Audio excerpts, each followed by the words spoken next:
On today's Kirkwood and Dunn, it's episode 104, and we're talking about the NCAA tournament, what's wrong with college sports, and finally wrapping up round 2 of our college football media bracket so we can move on to the Sweet 16. Follow us on TikTok and Instagram, and you can vote in the college football media bracket on X at Kirkwood and Dunn.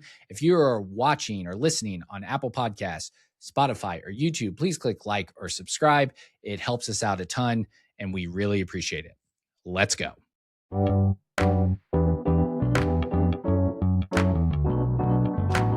Powered by Riverside.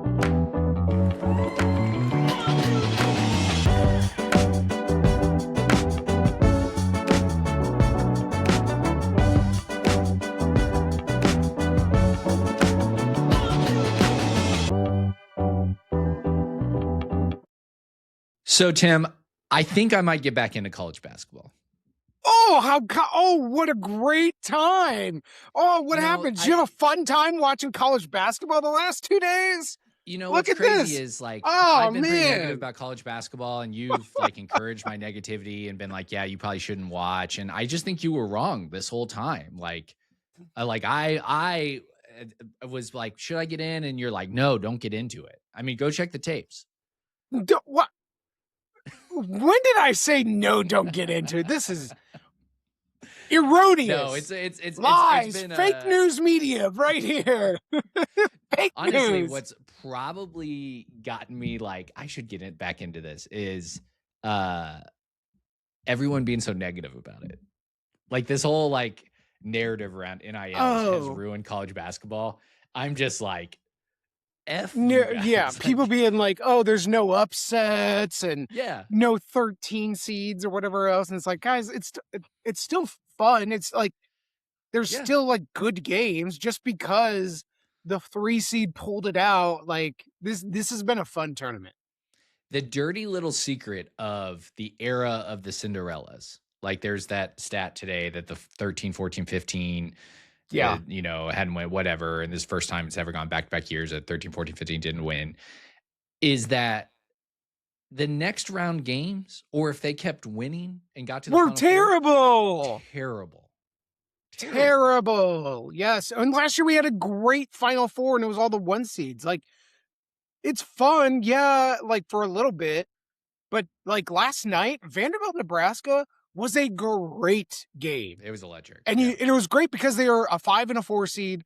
They both could shoot. Like they were going up and down. It was a fantastic college basketball game last night.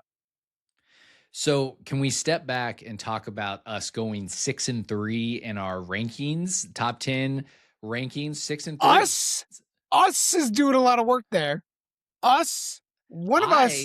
I look at these rankings as a joint ranking that we do this together.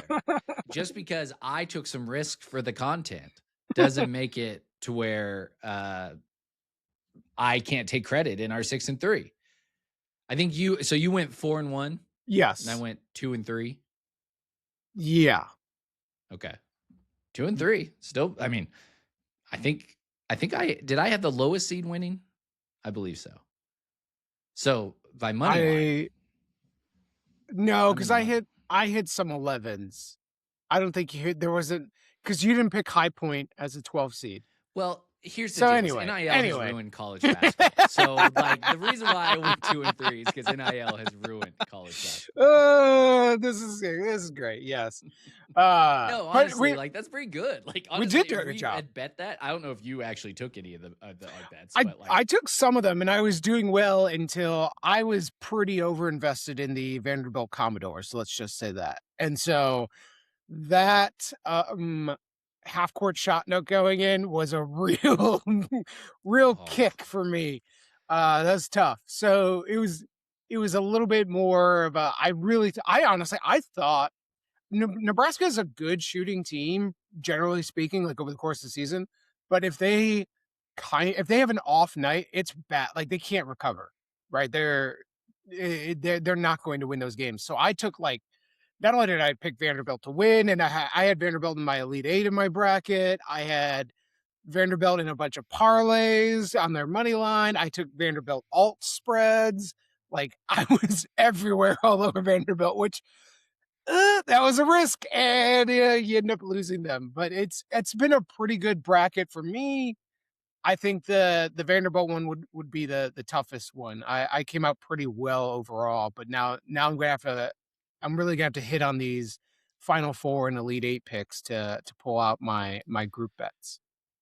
Nebraska is not helping the Big Ten reputation that it's all just white boys. No, They're no, so white. no, no. Also, They're so white. the Big Ten also probably leads the league and leads the nation in coaches' sons playing for their coach. Yes. Nepo. They The got- SEC though, like the SEC took the Nepo crown when Bruce Pearl resigned and Oh my forced them to hire God. his son, and then has been just an absolute d-bag about the SEC and his son for the last for 2 4 weeks. months. Yeah. And, Yeah. or like Yeah. for the whole the Selection Sunday show Prior for to that. during the first four, he was like, well, Auburn might have played a little bit better here. Like, Yeah. pumping up the SEC conference. Bruce Pearl has been a terrible March Madness hire. Like, give me more Charles Barkley and Kenny Smith, who don't even watch college basketball, but just being like, well, guys, I don't know. I've watched the first half of this, and these players seem like they suck. And like, great, love it. That's better Yeah. analysis. Thank you. Yeah, it'll be interesting to see, like, in this day and age. I think that the guy that is saying the worst thing and getting all the attention is good for these media networks. So, like, he'll be back next year. Like, he's Yeah, not going probably. anywhere. So if we just have to get used to Bruce. It's just whoever hired him in the first place. Like, let's get rid of that guy. Right. Somebody has to pay for their sins. Yes, exactly. So the thing that I've been really frustrated with, and I alluded to it before, is like, we just in a generation of, like, after the boomers, after Xers, after all this stuff, like the millennials are just like, everything is broken all the time and everything needs to be fixed all the time. Is this a Trent's hot take? Are we going to add in that segment? I'm like having a discussion because, like, college sports has been a lightning rod recently. Obviously, we saw it in college football. We saw whatever that was at the White House getting together to fix college sports, which means just take money away from majority black athletes and give it all back to these white administrators. But for the most part, college football and college basketball's TV ratings, interest, investment is at like all-time highs. But everyone's like, it's broken. And all these media people are like, it's broken. There's no Cinderellas. There's no all this stuff. Tim, what, like, is what you and I until we die in perpetuity, that everything kind of sucks and that's what we're going to talk about all the time? Yeah, probably. I mean, this is this is the, like, high point criticism of social media and people being content creators. Well, it's very obvious that the type of content that does well is anger, my top 3 solutions for this thing. You create a problem and then you talk about it. Like, nobody is hitting a retweet or like on something being like, pretty good. Like, not bad. Probably not perfect, but yeah, it's great. Like, let's just keep this going. Like, nobody wants to engage with that content. So the media is all just spun up to figure out something else or to sort of drive that anger and reaction out of people. I suspect we will be in this for a long time. Now, the difference, though, I think, is college sports is also ripe for improvement. I wouldn't say it's necessarily, I think it's in a better spot than what it has been in, but there is still room for improvement. And it feels like, because there's room for improvement and there has been at least recent change, well, once we started actually basically paying the players, then all possible changes were on the table, right? It kind of felt like more of an uphill battle with college sports in 2005, when you basically had like Jay Billis as the only person being like, you should pay players. Like, look at all this revenue coming in, and none of it is going to any of the athletes that are actually on the screen. That feels like now the dam has been broken and we can start exploring lots of other ideas. And then you get all the content creators and the media machine going, What about this?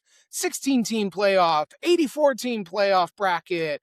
What if we paid this people? What if we put it on 12 different streamers that you had to have 12 different subscriptions for, and then you could watch the game? What if we put ads on the players' faces, like they wear freaking tattoos on their forehead that are temporary, they wash off after the game?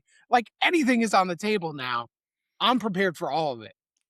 I think the issue, and I know you have these discussions at work, the people that are listening have these discussions at work, is like, how are we measuring success? Like, what is successful? And it very much is right now. Success is measured by how many eyeballs can you get to sign the biggest TV contracts that you can get. Even though you and I know we're seeing the consolidation in the media market. This is a bubble by the like sheer size of some of these contracts, and it's going to be interesting to see when we have some consolidation in college football, because that's what will drive the most of this. What ends up happening in college basketball? So like, is college basketball, in terms of just its future, on an island because it can't determine its own future? So the product and like what we're seeing, is it really that diminished? Like, I mean, I'll admit that like there's parts of basketball that's not been fun to watch, but then you get into like these type of tournaments and you see Nebraska Vanderbilt, you see Santa Clara Kentucky at the end, you see High Point Wisconsin, High Point Arkansas was pretty good too, and Yeah. you're like, that's entertaining. I don't care that most of John Calipari's team's not going to be there next year. I don't care because I only watch them once a year. So is the product really that diminished? Probably not. It's what it is it's just different. And what people are fixated on is what was the maybe product when they were in their sort of peak development stage, when Yeah. their cerebrum was like, rounding out its final form. And so if you were of a particular age and you remember Bryce Drew hitting a shot for Valpo over Ole Miss on a court that was not branded in corporate March Madness, and it was like on a random, pro basketball court or a different site location, you'd think that was the way March Madness should be. And that was what like everything has to look like. The reality is it can and does change all the time. Like, I'm okay with that, but most people are not like okay with the change on it. I think we're gonna see advertisements on jerseys, and people are gonna flip out about Yeah. that. We probably will see a tournament expansion. We will probably see a realignment of conferences. We will see the rules change about whether or not conference tournaments are an auto bid. Like, this is guys staying longer or not longer. Like, we may see players as full independent contractors, and then people are just going to be complaining that like the kids aren't in class. It's like, buddy, they ain't been in class since 2008. Like, get open your eyes. This is not what you think it is. It is minor league basketball, and great, fine, love it. Like, it's just, this is going to change because the reality is we live in a capitalist society, and the hunger for money has never stopped. So Well, and we talked about everything this comes down to how do we get more money? we talked about this a couple episodes ago, where it's like the reaction to college sports right now is not, hey, how do we spend the money that we have in a fair and balanced way, aka stop paying the coaches and administrators so much money and like Right. give some to the athletes. It's, oh, let's just get more money so everyone can still make as much money Right. as they have been, which is capitalism. But Yeah. I mean, I'm not to get too philosophical here, but like it's okay to have some institutions that are not capitalistic. It's all right. I know that's like, someone's going to be in the YouTube comments right now calling me a socialist. Yeah. But it's like, no, it's okay that education systems, like, I'm not saying that they shouldn't make money, because if somebody's willing to pay for it, sell it. But like, it's okay for someone to step back and be like, hey, what we're going to do is college sports is all it is a marketing mechanism. It's a marketing mechanism, and we don't have to just absolutely prostitute it out for as much money as possible, we could like be a little different and just make a lot of money. I don't know. Because that's why I'm going to get back into college basketball, because of stupid reporters telling me that everything's ruined. Yeah, and how terrible it all is, and then you can see how terrible it is for yourself. And the reality is it's actually just fine. It's pretty good. Fine. It is exactly what it is, which is a great sport to watch, particularly in March when everything is on the line and football's over with. So it is at the right spot in the calendar. If March Madness was actually October Madness, nobody would watch college basketball because there's 6 other sports that are going to do better. So good job on college basketball. You claimed your turf, but your turf is just 4 weeks. We are taking a content risk in the fact that we are recording this before Purdue plays today, because it's a real shame. It's a real shame. So you might be listening to this knowing if Purdue won or lost. If they won, we wouldn't have mentioned it. If they lost, we would have spent 20 minutes on it. So just know that. So Malik Renew, we'll see what I love you, baby. Come on back. Miss you, dog. Emergency episode. Okay, actually, you know what? Here we go. We're going to record the segment. The segment is if Purdue won the game. What do we say? The committee gave them a cakewalk draw. Are you kidding me? Cakewalk. Yeah. Arizona is going to take care of business with them next weekend. That's fine. It was enjoy your run. So easy that they couldn't. They actually won. March letdowns. Okay, if they lost. No, I'm just kidding. If they lost, hey, Matt Painter, how about you calling other coaches bozos and you're feeding the wrong guys on your team? Like, you're the idiot. Malik Renew should have never left Indiana. Killing Purdue as he always has. Love it. There you go. That's a one loss. Actually, we're doing our college football media bracket later and we need a tiebreaker. The person I texted about is like, can you tell me what time? Because I need to watch Malik Renew today. Yes, okay. I am going to be invested. All right. The only Indiana football note there, it seems that the spring break time frame, coaches took vacation. Greatest defensive line coach in the country was on the beach this weekend. So there's spring practice about to get started. Qualifications, qualidays for Little 500s next weekend. So get excited about that, Tim. Love quals. I had one Indiana football note that I don't know that you missed or you forgot about. We did have a decommitment in the past week from Jahai Brown, 4-star wide receiver. So not great, but as we've mentioned before, these things can flip very easily in college football. So take everything with a little bit of a grain of salt when we get commits or visits, and these are good things. But if you check the replies on some of those tweets and those posts, there's people commenting on some of the maybe extracurriculars or poor influences that might have been around, but who knows what's what. But we'll see what happens in the long run. Vince Marrow is at Louisville. He was at Kentucky for a really long time. One of the best recruiters in the country. He's, I think, from Louisville. It doesn't surprise me that he probably ends up at Louisville. But no, to your point, Tim, it is, I don't bring it up because of, it's a roller coaster. It is. And you just, you celebrate the wins for what it means. If you get a big commitment, and then you just kind of quietly just ignore decommitments. I'm going to assume something's better. Now, if I shared my real thoughts about Indiana football recruiting at the moment, I'd probably get roasted. So that's probably why we don't talk about it very often. So we're just going to glaze over that one for a little bit. Yeah. Give it till the end of April.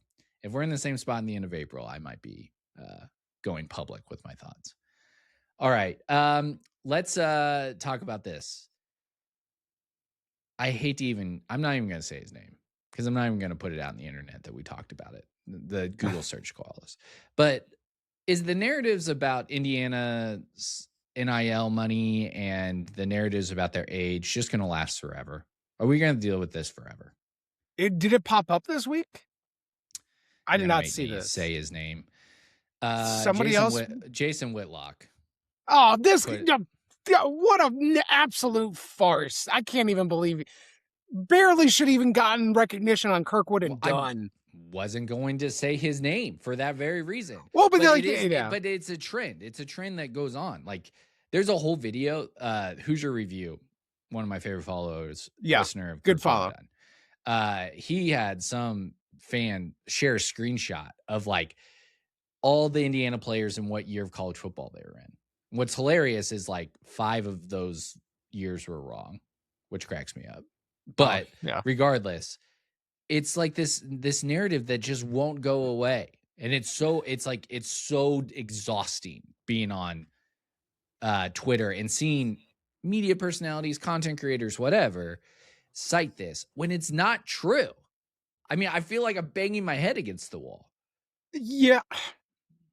Our NIL, we did not spend as much as what people are claiming. And our team was old, but so was every other national championship team.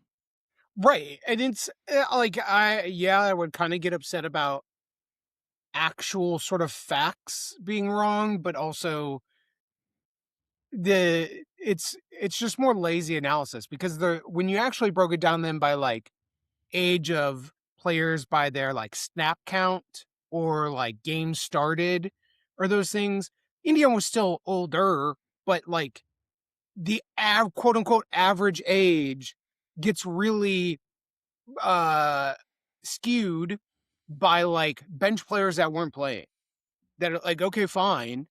And the reality is like, and this is what I said, I think when this really first perked up, like, okay, who cares? Like Kurt Signetti did not invent the idea of playing seniors. Like, ooh, like, so go ahead and go do it then, Georgia, Ole Miss, Florida, or whatever else. Like, it's just, I'm more like Jason Whitlock is an absolute bottom rung barrel, not even going to make our media bracket.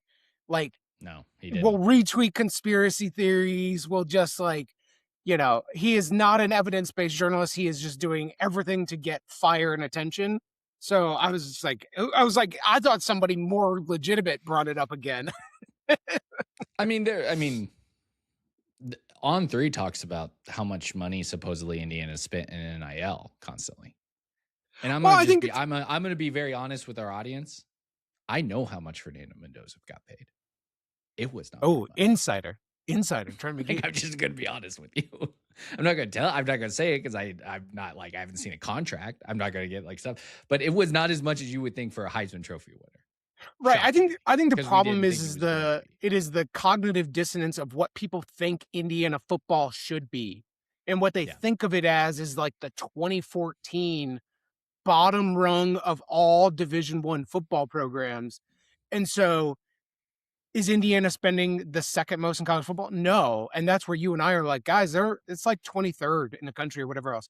But that's that's already enough of a jump for them. In their mental mind, Indiana should be spending less than Minnesota, should be spending less than Maryland, like all of these things, because it's Indiana. And so the fact that they're even close to up there, now they're already jumping ahead and being like, look at how much they just bought their roster, because it's about the reference point of where they think Indiana should be. And that's what that's what the entire Kurt Signetti era is like breaking down myths and challenging your assumptions about what a football program can or should be. And he's just blowing through those doors. And also what happens in like On3 and Pete Nakos, who's getting all of their stuff from agents. And agents want to lie about how much money their players are getting, because then the rumors are out there and what the representation is.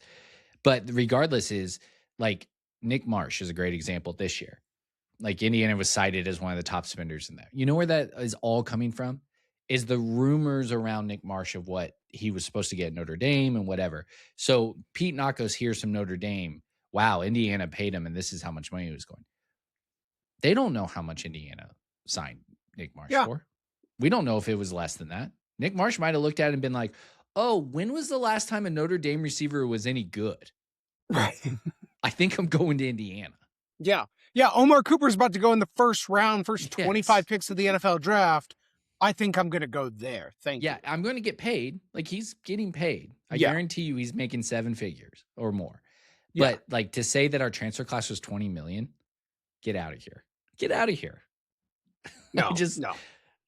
But again, I mean, I this Josh is this Hoover's is why making we more money need than Fernando Mendoza. reform and change. We need publicly disclosed contracts. We Yeah. need we need a player salary cap, like all of those things that people are doing media content on. It's because of stuff like this that, where it's like, wait, how much is this kid getting paid? That this type of an environment helps almost nobody except for agents to like claim they got X kid Y dollars. Yeah. And nobody has to prove anything. And so you have no real, everybody out there from programs to NIL to players is truly sort of guessing on what their market value is. Like you're getting sort of random potential screenshots or camera pics of a quote unquote contract, but also because this is not officially player salary, right? This is players using their image and likeness for effectively on contract endorsements. You could see one contract, and I'm using air quotes, which is why everybody should be watching us on YouTube at Kirkwood and Dunn to see me do my air quotes. Or Spotify. You could see, or Spotify video. You could see like one contract and it'll say like $500,000. Then you think that's all that player is getting. No. That's one of the name and image and likeness contracts. There could be 3 of them. There could be 5 of them. Like this is the wild, wild west. And so I would take all sorts of numbers about sort of player compensation and NIL numbers with a huge grain of salt. Yeah, for sure. Okay, let's get to the college football media bracket. Tim, we take the world by storm. We had some upsets this weekend. Got some retweets. Shout out to the media that have been retweeting. It's pretty cool to have that happen. Some likes on it. But we have to decide the second round because we got to get to the Sweet 16 matchup. And don't worry, NCAA. I'm spelling sweet SUITE so I don't get sued like DraftKings did today because the NCAA loves paying lawyers. So they're just going to do a lawsuit. So let's talk about the round of 32 and where it's at. If you don't know who advanced, we're going to share on our screen. Another reason we'll watch on YouTube and Spotify. You can go to our Twitter page where you're going to vote on the Sweet 16 matchups, but Tim and I are going to decide who moves on to the Sweet 16 because I planned this out poorly. So we are going to take a look at this.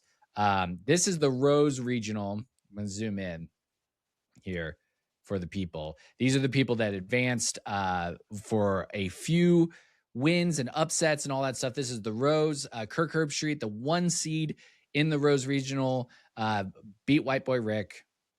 One of our first interviews, White Boy Rick does not advance. I'm a little sad about it, Tim. Any reaction to the people that advanced in this region? I think this is it's a popularity contest, so White Boy Rick 100%. Will get there someday. But it's hard to beat Kirk Herbstreit and his golden retrievers. You can't beat the personality and his dogs is tough. I think for now on in the graphics, I'm gonna just put his dogs as Kirk Herbstreit representation. T-Bob, the host of Wake Up Barstool, beat out Bill Conley. So the nerds, it was a nerdy matchup. T-Bob is quite the nerd, but like Bill Conley's like a math nerd, doesn't advance, kind of surprising to me. T-Bob's not really well known because he was like a regional guy, but now he's a national guy. Laura Rutledge beats out Ross Dellinger. There's everything's right in America. Tom Fernelli smokes Pete Thamel. No breaking news on that one. Big game Bob beats out Urban Meyer, and Joel Klatt smokes Adam Brenneman, who I don't even know, but Twitter the AI told me to put him in a top bracket. You don't seem to know who that guy is either. I don't think most of our I think he does like the facility tours. Oh, like on YouTube. I don't know. It's Lame. not been. I Lame. don't watch him. Yeah, Brett McMurphy, who people don't like, beat out Stuart Mandel, who people don't like. So that was who I like the least. And then Chip Patterson with a big upset over Dave Portnoy. I think he got the Tom Fernelli bump for Tom Fernelli retweeting this ours thing. All right, Tim, let's talk about this. Who is going to be your pick in the first round of the 1 versus 8 matchup. And just so you know, if Tim and I tie, we are going to call somebody to break our tie at the end. So we're going to wait to get through them all and then call somebody. So, all right, who do you got? This is still Kirk Herbstreit. Chalk. Yeah. Okay. Yeah, I think so too. I think there are other Barstool personalities I might put above Kirk Herbstreit, but I'm going to go with Kirk as well. Yeah.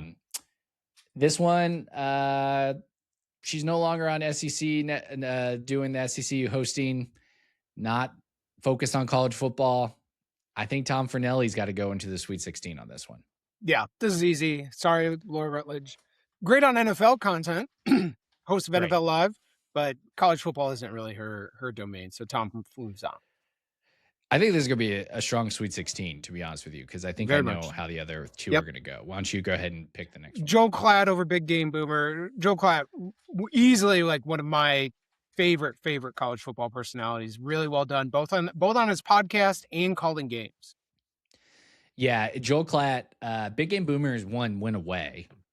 Like he doesn't really do his little rankings anymore. Like he got signed by somebody and then never was heard from again. So I'm surprised that he got put into this bracket in the first place. And then Joel Klatt, like you said, Joel Klatt's been all in on Indiana. He's a big Big Ten guy and seems to have his pulse on things. I've been impressed with his coverage. So I agree with you on the Joel Klatt. This one might be closer for some people. I'm going to Brett McMurphy, Chip Patterson. I'm picking this one first. I'm going to go with Chip Patterson because Brett McMurphy is a dumbass. That's what he is. And only tends to, he's kind of like are you taking Chip? I take Yes, Chip. I hate Brett McMurphy. Idiot. Every time he tweeted out, this is what I was holding back on. We were like, we're going to have to talk about like some people. Brett McMurphy, Ole Miss's record against the top 25. Look at the SEC games in top 25. Like just the dumbest analytics of everything are Brett McMurphy tweets. F that guy. Okay.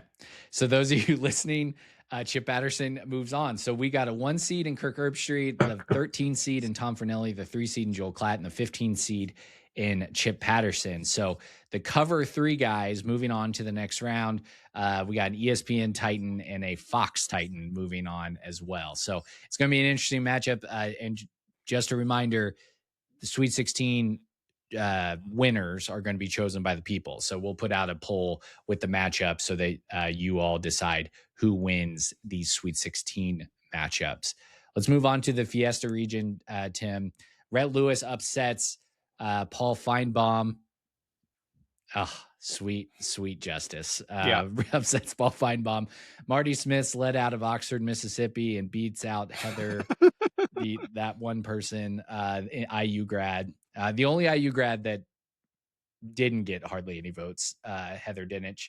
Bud Elliott, though he blocked us and blocked most of the Indiana fan base, which is most of our listeners, Bud Elliott beats Taylor Lewan out. Robert Griffin III with a win, and I clicked out of who he beat. So we're just going to ignore it, and I'll come back to that. Molly McGrath beats out Greg McElroy. No, that's not his name. Why do I think that's the golfer all of a sudden? Rory McIlroy is the golfer. Rory McIlroy. Is it Greg McElroy, the Alabama quarterback? They're spelled differently. Sorry. I had a brain fart. No, sorry about that. I won't clip that. Molly McGrath beats out I think they're on the same crew, so that gets a little awkward. Yes. Robert Griffin III beat out Dennis Dodd. And by the way, Dennis Dodd retired, and I didn't know that, but I put him in there and it's retired. So he's not even active. So Robert Griffin III marches on. Tim Tebow beats out Jake Butt. Jake Butt had like this like small subset of fans that were like trying to promote him. And so it got close, but Tim Tebow moved on. And then the next, Brandon Walker absolutely crushed Danny Cannell, even though he was down most of the time. Brandon Walker had the most votes of anyone in this bracket. And then finally, Josh Pate beats out College Football with Sam and moves on into the second round. I think there could be some close ones here. I think it's an interesting pool that we got, but let's go ahead and go. Tim, I think it's you first for Rhett Lewis and Marty Smith. Marty's. God, this is hard. This is actually hard for me. Marty Smith is it's funny the situations he's in. And it's very funny because he has a thick Southern accent. And when he's in there going, Coach, I don't know how you feel about the turnovers down there at the goal line, but he's going to ask these questions to these coaches. I do like Rhett Lewis a lot. I think we're seeing more of his stuff. BTN has put him in out more. Big Red Carpet Podcast is great. I'll move Rhett Lewis along in terms of analysis. Because Marty Smith, we're not getting as much personality. It's just he's always in some clips that I find very funny. I find Marty Smith, like, I think it's authentic. Yes. But he makes me question how authentic it is. It's funny because I do remember Marty Smith getting hired. I believe his first thing at ESPN was when ESPN briefly was into NASCAR and was like trying to build that audience. And he was like a NASCAR reporter. And then they're like, well, we got rid of NASCAR. Marty, how about you cover Southern college football? Because you sound like you live in the South.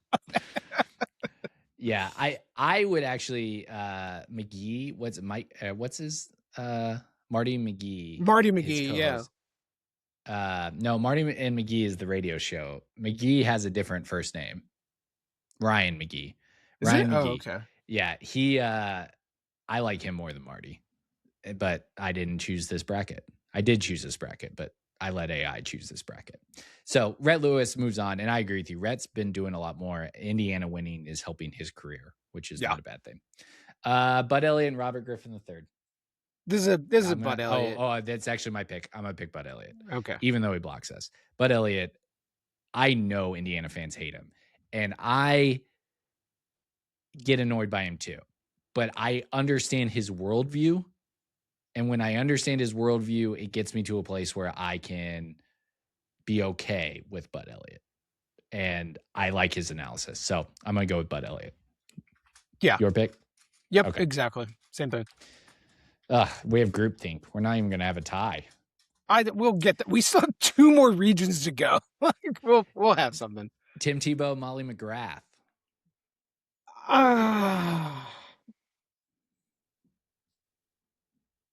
I think I gotta go Tebow. I'm not sideline reporter guy. No offense to Molly McGrath, but like, it's a tough job. They make them do stupid interviews with coaches, like right after a game or at halftime, where coaches don't want to talk at all. They barely want to talk in the normal press conference time throughout the week. I like sideline reporters. I could really take them or leave them. If you told me they were gone entirely, I wouldn't miss any of them. They're nice people, I'm sure. Like whatever, they have a tough job, but at least I'm getting game analysis from Tebow. We're gonna get our first tie because it's not so much that I like Molly McGrath; it's that I can't stand Tim Tebow. I just like his whole thing.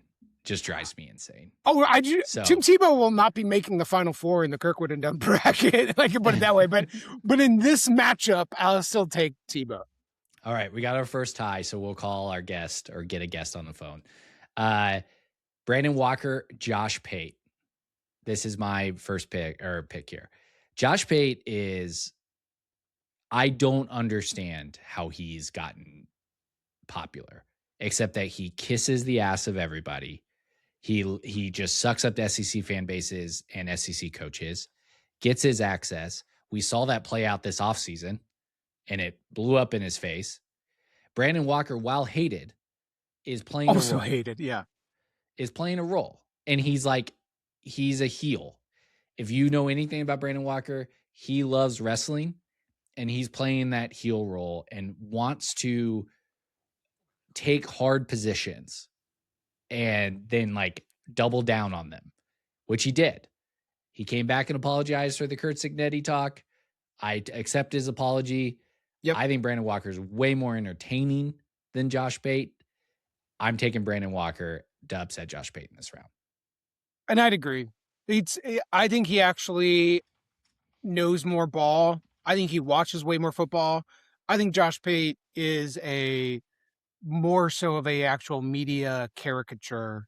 Like he's playing a role more than Brandon Walker is playing a role. Like Josh Pate is just trying to make he knows how to cut a 30-second clip, for YouTube, for Fox, for ESPN, whatever else. So I'll take Brandon What Walker. network is he actually on? Well, now he's doing He's on ESPN everything. stuff. Yeah, He was on his. Nope, he's listed on 3. Well, but he is on ESPN. I know. guarantee. That's what's okay. I know. Like that's right. what I'm saying. Yeah, but this is my point. He's on everything. It's Yes. annoying. He's not on any other television. He's not on a Fox thing, right? So his broadcast television ties are to ESPN, but he's on Bussin' with the Boys and doing FanDuel stuff. He has branched out into lots of other little pockets as well. Yeah, I'm glad he's out of our. Now I can unfollow him from the Kirkwood and Dunn account, which I'm very excited about. All right. Sugar region, Liam Blutman with an upset of what I thought was probably going to win. And I think if Tim and I were choosing the bracket, we probably would have moved Pat McAfee on instead of Liam Blutman. But Blutman wins. Blut stand up. Nicole Auerbach is the reason why I can't talk to my wife about the bracket anymore, because she's a big Holly Rowe fan, and Nicole Auerbach beat out Holly Rowe. But maybe she might get some respect from Tim because she's not a sideline reporter. Will Compton beats out Ari Wasserman, and the Sicko Committee beats out the recruiting analyst Steve Wiltfong from Indianapolis. Was actually kind of surprised by that because I didn't think people would know who the Sickos Committee was. Casey Smith beating out David Pollock, and Ralph D. Russo upsets Colin Cowherd, which I don't even really know why he was in the bracket in the first place because he's not really a college football guy. Andy Staples beats out Heisman winner Matt Leinart. So Andy Staples now gets number 11 at USC. And Chris Fowler beats out Joshua Perry. And probably one of the biggest beatdowns of the first round. Tim, reaction to this bracket, and then you can go ahead and pick Liam Blutman or Nicole Auerbach. This is easily Liam Blutman. Committee messed this up in terms of seeding. Like Liam Blutman started the No Context College Football Twitter account and ran that like one of the best Twitter accounts there was, in terms of college football content. And again, I'm not a sideline person. Nicole Auerbach, good at her job. Actually, she is doing more. She's not. That's my point. She does point. Studio stuff, but she's a reporter. She'll be in the studio a little bit more. But give me Liam Blutman. There's way too much ball knowledge there, so I'll take Blutman for sure. Nicole Auerbach, easy. This is my first contentious. You were totally wrong about this. Nicole Auerbach is not a sideline reporter. I don't know if she's ever even been a sideline reporter. No, she definitely has. She is a reporter of college football for NBC and is a studio analyst. Nicole Auerbach. Yeah, she's awesome. Sorry, Liam, but no. All right, Will Compton, Sickos and Sicko Committee. I'm going to take Will Compton. Sickos Committee, I don't even know who runs it. I don't listen to their podcast. I don't do anything with them. Social media is funny, but I'm going to take Will Compton. It's just a Nebraska type weekend. Who are you taking? Yeah, I like Sickos Committee. Honestly, way more fun. Like Will Compton, I could pretty much take it or leave it. Like if he stopped doing college football content, I would not miss it. I'd be fine. Fair. Casey Smith, Ralph D. Russo. Tim, your first pick. And by the way, Casey Smith used to be a sideline reporter, and now she hosts the Barstool Show, college football show. Well, considering I don't know who Ralph D. Russo is, I'm going to take Casey Smith. You've also spelled Casey the wrong way up here. Yeah, she spells it Kayc. Right? Yeah. Yeah. Mm-hmm. I had to fix that on one of my brackets. So there we go. Got to make sure I get that right. Thank you. Thank you for making sure that's right. Yeah, Casey Smith. I can't stand her Texas A&M fandom. It's very annoying because Texas A&M, but when they lose, it's hilarious. So, That's kind of how that goes. Yeah. Like people Yeah. that are passionate about their team, when they lose and I don't root for their team, it's funny to watch them be sad about it. So Casey Smith, moving on. Andy Staples and Chris Fowler. It's me first. Yeah, it's me Yes. first. Sorry. I'm going to take Andy Staples. I actually like What it. are you doing? What are you doing? Because Chris Fowler is just a play-by-play guy. I don't even think he's the best play-by-play guy. No, he definitely is. What? No. You're going to pick Gus Johnson over him? No. Wait, Sean McDonough? No. Who's your Brad Nessler? No. Who is your number one play-by-play guy? Noah Eagle is the best play-by-play. Oh, get out of here. Noah Eagle just started drinking alcohol last year. What are you talking about? And that he's kid's already like the best. 23. No way. He's so good. He's no pass. Yep. Give me okay. give So we're tying. unbelievable. Right. If our tiebreaker person does not join me in picking Chris Fowler, I am going to be putting this bracket on notice. Unbelievable. All right, let's move to the Peach region. Just think, about 10 minutes ago, I said that we didn't have any ties. Right. Now it's all ties. Tim was right once again. All right. Big Cat moves on before Brandon Marcello. Dan Wetzel upsets JD Pickle.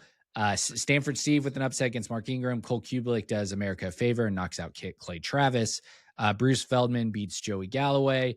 Jenny Dell beats Desmond Howard. And you better drop your sideline reporter take because she is the host of Campus Eats. The Bear beats out Brady Quinn. And Reese Davis beats out Chris Hummer. I don't really know who Chris Hummer is, so I was kind of excited about that. All right, Tim, Big Cat, Dan Wetzel. This is Big Cat easily. Best. Yeah, I agree. Best fall. Yeah, that was the quickest one in my opinion. Yep. All right, Cole Kubelik and Stanford Steve. Now, I will note Cole Kubelik did retweet us this morning, so just putting that out there. Who are you picking? You keep forgetting the rotation on that. I'm so sorry. Yes, you're right. Because my job is usually to set you up, and that's usually what I'm doing. Okay, so I'm going to take Stanford Steve, even though Cole Kubelik is in the hospital this morning. He has kidney stones at Disney. I saw retweeted that. us, and then he posted a photo of him having kidney stones. He was playing hurt. He got the upset, beat Clay Travis, and I'm still picking Stanford Steve. Yeah, I feel terrible. It's a tough matchup. Stanford Steve also poorly seeded by the AI committee in here. I love Stanford Steve as a 12 seed. He could be in the championship game for me. Yes. Yeah. Sorry. Okay. What's our next one? Bruce Feldman and Jenny Dell. Okay. I'll go Jenny Dell just to be supportive here. I could care less about either of these two people. I don't hate either of them. I think Bruce Feldman's kind of fine. Some of his reporting's pretty good. Sure, Jenny Dell. I can't have everybody calling me out for not voting any women forward either. So I will support Jenny Dell. Jenny Dell, Campus Eats, the Big Ten show, is awesome. I love that show so much. And so I have a picture with Jenny Dell from the Texas A&M game. Big fan of hers. Gonna move Jenny Dell on as well. So thank you for doing that. All right, this is my pick. Reese Davis versus the Bear. I'm gonna go with Reese Davis, and the reason why I'm going with Reese Davis is because of the Bears' annoying Miami fandom. It was so annoying. This is a tough one for me because Reese Davis is an Alabama grad and had many comments about Indiana over the past 2 years.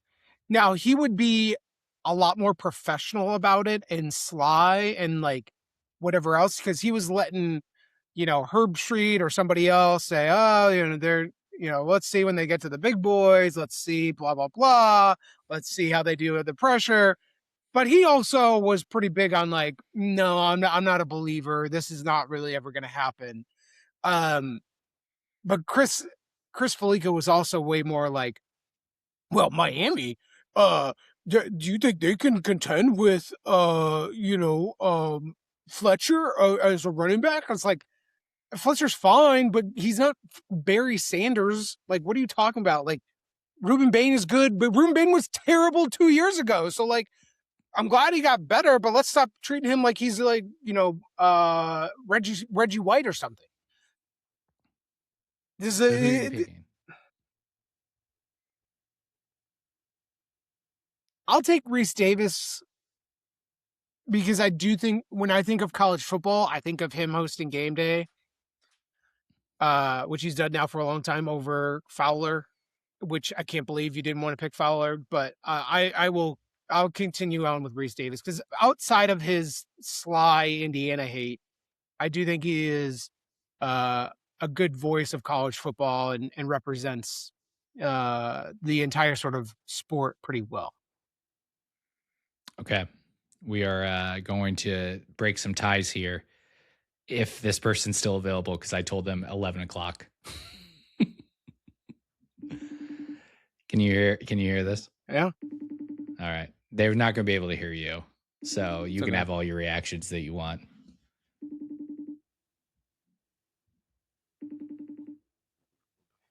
This is what happens when I try to predict how long our first opening segment's going to take.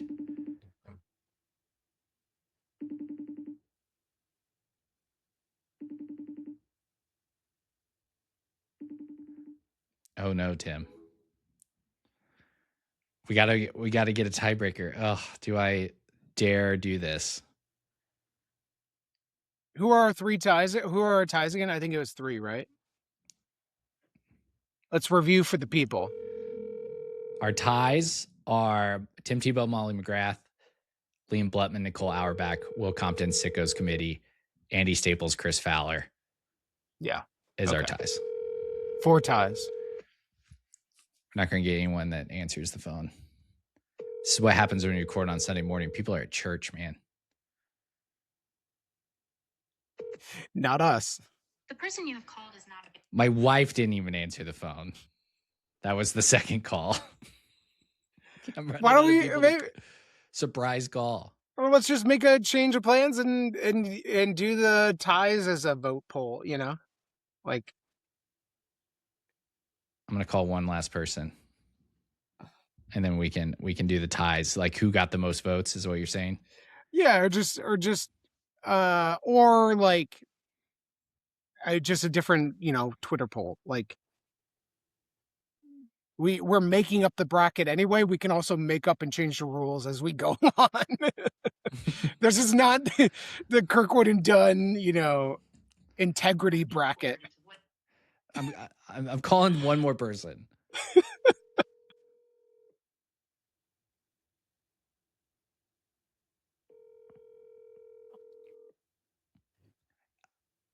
What about if I'm having an emergency upstairs? Yeah, this is not good. Not good for the emergency contacts. Okay, I need you to just pick these people real quick. You're being recorded right now. Okay, just tell me right off the bat if you don't know who they are. Just pick somebody. All right, even though I know you know, Tim Tebow or Molly McGrath. Molly McGrath. Moving on, Tim. Oh, I think Tim doesn't like sideline reporters, by the way. He said that. Sexist. He doesn't like women? Yep, that's what he said. Unbelievable. Unbelievable. Right. Nicole Auerbach or Liam Blutman. Nicole Auerbach does the NBC studio analyst, and Liam Blutman is, you know who Liam Blutman is. Do I? I don't think I know either of them. Okay, well, you got to pick. I'll go Liam. Oh, no. Tim, I was pretty passionate about Nicole Auerbach, but Tim went with Liam Blutman. Will Compton or a Twitter account called the Sickos Committee? Go Will Compton. Will Compton, Nebraska moving on. Sorry, Tim. And then Andy Staples or Chris Fowler? Chris Fowler's the guy that does it with Herb Street? Yep. I'll pick him. Yeah. I knew that was going to happen. Tim was very upset if Andy Staples won. So that was work. Okay, our last one is that was our last one. Okay, thank you, Marissa, for being our tiebreaker. We were going to have to do math on the podcast, so it saved us a few minutes. So appreciate that, and we might need you in the future. Sounds good. All right, bye. Bye. All right, Tim. You were going all along about the integrity of the bracket, and it's going off of you calling your wife and her picking between things she doesn't know at all. So Tim doesn't like. Who cares about the integrity? We could have made anything Tim up. We could have flipped a doesn't realize that coin. My wife knows ball and watches a lot of these people. She has her own opinions. She does, and great. That was the most diversity that we've ever had on this podcast. A non-white male opinion, and Tim is up in arms. Unbelievable. Okay, to recount for the Sweet 16 matchups, it's going to be Kirk Herbstreit versus Tom Fornelli, Joel Klatt versus Chip Patterson, Rhett Lewis versus Bud Elliott, Molly McGrath versus Brandon Walker, Liam Blutman versus Will Compton, Casey Smith versus Chris Fowler, and Big Cat versus Stanford Steve, and Jenny Dell versus Reese Davis. That is going to be our Sweet 16s. Those are going to be out on Monday. Tim, you and I now have lost power over the bracket. It's up to the people of what they decide. We are going to vote on Monday, Tuesday, and announce the winners on our Wednesday night podcast. And then we'll do the Elite Eight for Thursday, Friday, Saturday, into next Sunday. Tim, that was chaos there at the end, trying to choose that bracket, but it's okay. We're moving on. Now I have less people that I have to make graphics for, which is very exciting. Just another reason why you stick around for the end of Kirkwood and Dunn. You never know what's going to happen. No one listened to that part. It's totally good. Fine. Great. Follow Tim at DB Hoosiers. Follow me at ST McGee. Enjoy the tournament. Hopefully Purdue loses. Go Hoosiers.